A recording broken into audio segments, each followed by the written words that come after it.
দুটো খালি একটাতে খালি তেল আছে।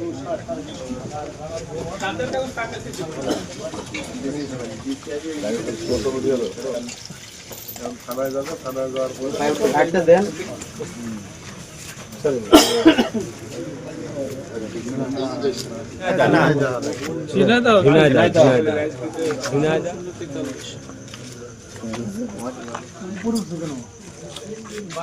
গোপন সংবাদের ভিত্তিতে জানতে পারি গাংনী থানাধীন সাহেবনগর বাজারে অবৈধভাবে তেল সরবরাহ হচ্ছে।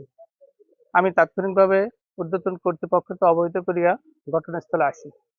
ঘটনাস্থলে এসে দেখতে পাই একটি লরি থেকে জনৈক রিপনের দোকানে তার একটা সার এবং কীটনাশকের দোকান, সেখানে সে 3টা ব্যারেলে অলরেডি তেল নামানো হয়ে গেছে।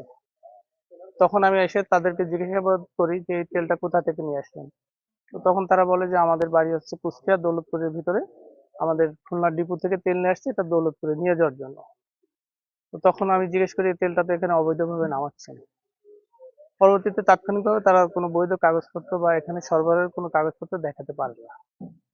পরবর্তীতে এখন এখানে যে 600 লিটার তেল জব্দ করা হয়েছে এবং এখানে জিম্মায় রাখা হয়েছে, বাকি বিষয়ের আইনগত ব্যবস্থা প্রক্রিয়াধীন আছে।